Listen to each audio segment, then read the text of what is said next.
Hello everyone, welcome to the new word with height and thinking. तो दोस्तों, आज हम फिर से जेईई मेंस के टॉप 5 क्वेश्चन डिस्कस करने वाले हैं जो कि जेईई पीवाईक्यू में पूछे गए हैं।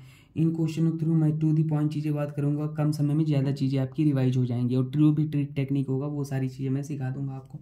तो देखिए, कुछ नहीं, इस क्वेश्चन में बहुत ही आसान था। यहाँ पे हमको ये ग्रिग्नार्ड रिएजेंट टाइप रिएक्शन थी, क्योंकि मेटल है तो इस पर पॉजिटिव होगा और यहाँ पे नेगेटिव होगा, इस पर पॉजिटिव होगा और यहाँ पे नेगेटिव होगा। और यहाँ पे भाई कार्बोनिल ग्रुप होता है कभी, तो उसके कार्बन सेंटर पे इलेक्ट्रोफिलिक सेंटर होता है, ऑक्सीजन पे नेगेटिव होता है, ये तो पता ही है। तो हमारे पास जो ये वाला नेगेटिव है भाई, देखो ये वाला हमारे पास है, ये इस पे अटैक कर लेगा, और ये वाला जो है हमारे पास वो इस वाले इलेक्ट्रोफिलिक सेंटर पे अटैक कर लेगा। तो आप नंबरिंग कर लो, ज़्यादा बेहतर हो जाएगा। 1 2 3 और हमारे पास 4 और 5, तो बस आप 5 मेंबरिंग बना लो, कुछ नहीं, सिंपल। तो यहाँ पे 5 मेंबरिंग नंबरिंग कर लो। नंबरिंग कैसे करोगे? 1 2 3, कहीं से भी कर लो, 4 5। अब देखो, एक पे हमारे पास MgBr था, एक पे हमारे पास क्या था? MgBr। तो आप क्या कर लो, MgBr, और 2 पर भी हमारे पास MgBr लगा था। ठीक है भाई। अब देखो, एक पे एक से हमारे पास क्या आ गया? यहाँ पे एक वाला जो बॉन्ड था वो किससे जुड़ा था? 3 से जुड़ा था। तो एक वाला बॉन्ड हमारे पास 3 से जुड़ा था। इसको मैं थोड़ा सा ऐसे करता हूँ आपको, तब ज़्यादा समझ में आएगा। देखो, मैंने यहाँ पे लिख लिया, ठीक है, कोई बात नहीं, ऐसे ही समझो। ये हमारा यहाँ अटैक किया, ये वाला ऐसे ओपन हो जाएगा। तो यहाँ पे ऑक्सीजन लगा था, इस पर भी ऑक्सीजन था, देखो ये टूट गया, इस पर भी ऑक्सीजन था, तो ये भी हमारे पास नेगेटिव आ गया, ये भी टूटेगा ना ऐसे, ये टूट गया। तो अगले स्टेप में हमारे पास H2O था। H2O क्या कर देगा? हमारे पास वर्कअप कर देगा। वर्कअप मतलब आप समझ रहे हो क्या हो जाएगा? वर्कअप मतलब यहाँ पे OH आ जाएगा, समझ पा रहे हो? वर्कअप मतलब OH आ जाएगा। तो कुछ नहीं, हमारे पास देखो ऐसे, तो यहाँ पे हमारे पास ये OH आ जाएगा और यहाँ पर भी हमारे पास OH आ जाएगा। ठीक है। और देखो, यहाँ पे हमारे पास मिथाइल ग्रुप लगे हुए थे, मिथाइल लगे हुए थे ना, तो यहाँ पे ये इस कार्बन पे हमारे पास मिथाइल आ जाएगा और ये मिथाइल आ जाएगा। और यहाँ पे दोस्तों जो MgBr होता है, आप यहाँ पे कंफ्यूज मत होना, ये जो MgBr है ना वो वर्कअप में निकल जाता है, तो वो वर्कअप में निकल जाएगा, समझ गए? तो हमारे पास ये मिथाइल लगा था, ये मिथाइल लगा था, उसको हम हटा देंगे। ठीक है, उम्मीद करते हैं आपको ये बात समझ में आई होगी। तो इससे कंफ्यूज मत होना, अगर कंफ्यूजन है तो आप डाउट कमेंट में बता देना, मैं अलग से इसको अलग से एक्सप्लेन कर दूंगा। और ठीक है, तो वर्कअप हो जाता है। अगले यहाँ पे देखो क्या हो जाएगा, RNaOH गिवन है। ठीक है, तो यहाँ पे आप इस क्वेश्चन को कैसे सोचोगे? NaOH भाई, NaOH का काम है, एक बेस है, ये बेस है, बेस का काम है मोस्ट एसिडिक H खाना। तो ये कार्बोनिल कार्बन के बगल वाला हाइड्रोजन अल्फा हाइड्रोजन जो मोस्ट बेसिक होता है, एसिडिक होता है, तो इसको खाएगा। तो हमारे पास RC⋯O और यहाँ पे आ जाएगा नेगेटिव आ जाएगा, समझ पाए? जैसे ही यहाँ पे ये नेगेटिव आता है दोस्तों, तो अगले स्टेप में यहाँ पे ये अटैक कर ले, कहाँ अटैक कर लेगा? Br है, और ये वाला इस पे अटैक करेगा, ये निकल जाएगा। तो हमारे पास क्या बन जाएगा? RC⋯O, और यहाँ पे ये था, और ये हमारा बॉन्ड बना और एक बॉन्ड एक्स्ट्रा था, तो ये बन जाएगा। ठीक है, तो ये आंसर हो जाएगा। बहुत ही आसान क्वेश्चन था ये।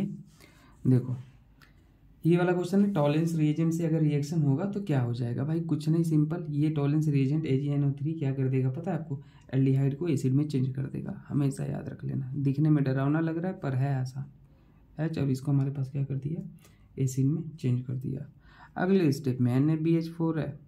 NaBH4 स्ट्रॉन्ग रिड्यूसिंग एजेंट होता है, लेकिन LiLH4 से कम होता है, ये इसको कीटोन को अल्कोहल में चेंज कर देता है। तो कुछ नहीं, बाकी जो रिएक्शन ऐसी थी आप लिख लो और इसको अल्कोहल में आप चेंज कर दो, बस ये प्रोडक्ट हो जाएगा, सिंपल।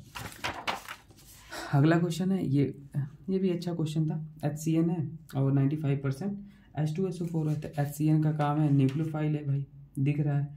ये न्यूक्लियोफाइल क्या करेगा? इसके इलेक्ट्रोफिलिक सेंटर पे अटैक करेगा, ये वाला बॉन्ड ऐसे ओपन होगा, तो इसको मैंने ET लिख लिया, वहाँ पे नेगेटिव आ जाएगा, और यहाँ पे हमारे पास साइनाइड आ जाएगा, और यहाँ पे हमारे पास क्या है? CH3 है। अगले स्टेप में वर्कअप हो जाएगा भाई, 95% H2SO4 वर्कअप हो जाएगा तो हमारे पास वहाँ पे OH आ जाता है। मैंने आपको स्टार्टिंग में बता रहा हूँ स्टार्टिंग से कि वर्कअप हो जाता है दोस्तों। नेगेटिव कोई भी स्पेसीज अनचार्ज होना चाहती है क्योंकि वो चार्ज अनस्टेबल होता है। ठीक है, तो ये हो जाएगा भाई। अब देखो अगले स्टेप में यहाँ पे जब कभी भी हाइड्रोलिसिस करा दो या H2SO4 ले लो, 95% है आपको गिवन है, मतलब एक तरीके से हाइड्रोलिसिस ही हो रहा है। तो ये साइनाइड को क्या कर देता है, एसिड में कन्वर्ट कर देता है। ये बात आप याद रखना। तो साइनाइड को हमारे पास C+H और CH3 में कन्वर्ट कर दिया। अगले स्टेप में हीट था। हीट मतलब पानी को बाहर निकाल दो। तो पानी OH था यहाँ पे, ठीक है, और OH कहाँ पे आपको दिख रहा है, और यहाँ पर भी OH है। अरे भाई इसे ओपन करके लिखो, C और CET मतलब C ऐसे है ना, तो एक हाइड्रोजन यहाँ पे था, तो OH यहाँ से निकाल दो, यहीं पे है भाई। ठीक है, डाउट हो तो मैं यहाँ पे लिख देता हूँ। चलो OH और CH3 और C+OH, तो यहाँ डिहाइड्रेशन हो जाता है। ये H को बाहर निकाल दो, यहाँ डबल बॉन्ड लगा दो, तो कुछ नहीं यही है। अब कोई कहेगा OH तो और कहीं भी था, उसको क्यों नहीं निकाला? तो डियर यहाँ पर जो OH निकालने पे हमारे पास कंपाउंड बन रहा है वो ज़्यादा स्टेबल है। क्यों स्टेबल है? क्योंकि अल्फा हाइड्रोजन ज़्यादा है। एल्कीन से जुड़े कार्बन से अटैच्ड हाइड्रोजन को अल्फा हाइड्रोजन बोलेंगे। जितने ज़्यादा अल्फा हाइड्रोजन उतनी ज़्यादा स्टेबिलिटी। तो ये वाला ज़्यादा स्टेबल प्रोडक्ट दे रहा था, इसलिए यही बनाया। ठीक है, उधर से भी चाहते तो निकाल सकते थे, लेकिन वो स्टेबल नहीं होता। तो अपना टारगेट ही होता है कि मोस्ट स्टेबल प्रोडक्ट बनाओ। ठीक है, ये क्वेश्चन आओ देखते हैं। देखो दोस्तों ये क्वेश्चन है, सिंपल है। LH मतलब ये एक बेस है, ऐसे करके गिवन है तो मतलब एक बेस है, और बेस है भाई। या आप ऐसे भी बोल रहे ALH, कभी अगर ऐसे लिखा है ना तो ये क्या करता है, यहाँ पे ऐसे समझो, मैं बेस नहीं बोलूँगा इसे। अगर ALH लिखा है तो ये साइनाइड को बिल्कुल डाइबल H की तरह काम करता है। यहाँ पे हमारे पास NH2 और इसको CHO में चेंज कर देगा। ठीक है, ये इसमें चेंज कर देगा। अगले स्टेप में आपको C+H गिवन था, एस्टिक मतलब एस्टल्डिहाइड टाइप, और H2O भी गिवन था, समझ रहे हो इसमें। तो इसमें आप कैसे इसे सॉल्व कर लोगे? देखो ये काम तो हो गया हमारे पास, CH3 और ये था, तो इसमें हम डाइल्यूट बेस भी था। तो यहाँ पे थोड़ा अच्छा क्वेश्चन है, NaOH फिर से एल्डोल टाइप रिएक्शन हो जाएगा। तो यहाँ पे EH दिख रहा है, ये NaOH यहाँ पे अटैक करेगा, तो यहाँ पे आ जाएगा नेगेटिव चार्ज। मैकेनिज्म समझ लेते हैं इसका भाई। अब देखो ये नेगेटिव जैसे ही आया तो हमारे पास इसके लिख लो, सामने आपको दिख रहा है क्रॉस एल्डोल टाइप रिएक्शन हो रही है। NH2 था और नीचे हमारे पास C+H था। इलेक्ट्रोफिलिक सेंटर दिख रहा है, ये अटैक कर लेगा यहाँ, ये बॉन्ड ओपन हो जाएगा। तो हमारे पास क्या हो जाएगा, देखो NH2 और NH2, और यहाँ पे हमारे पास जैसे ही ये अटैक किया तो ये जुड़ा था, इसको हमने जोड़ लिया भाई। इससे हमारे पास एक ऑक्सीजन लगा था और H लगा था। ठीक है, अब ध्यान देना, यहाँ पे अटैक किया ना भाई, और यहाँ पे जो OH था, अरे अटैक किया है ना, ये टूटेगा, नेगेटिव आएगा। HOH भी होता है एल्डोल में, H ले लेगा तो यहाँ पे OH आ जाएगा। तो अगले स्टेप में डिहाइड्रेशन हो जाता है भाई। ठीक है, डाइल्यूट NaOH ये एल्डोल प्रोडक्ट होता है, बीटा हाइड्रोक्सी कार्बोनिल कंपाउंड। और अगर हीट कर दिए इसी को, ठीक है, तो अगर प्रोडक्ट में यहाँ तक आंसर गिवन होता है ऑप्शन में तो ये लगा देते, नहीं गिवन होता तो हीट भी होता है यहाँ पे, जो एल्डोल कंडेंसेशन का प्रोडक्ट होता है।